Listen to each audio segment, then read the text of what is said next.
These are the materials you'll need. You'll need 4 things. Glasses. 2. Water. 3.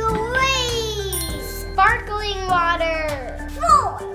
You'll need raisins.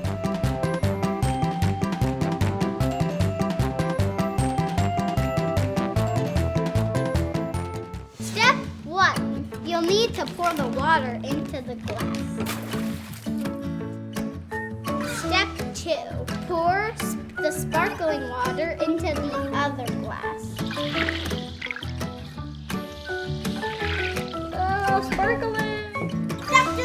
Put the raisins in both. Oh my goodness! Do you see those raisins? They're floating up and they're sinking back down.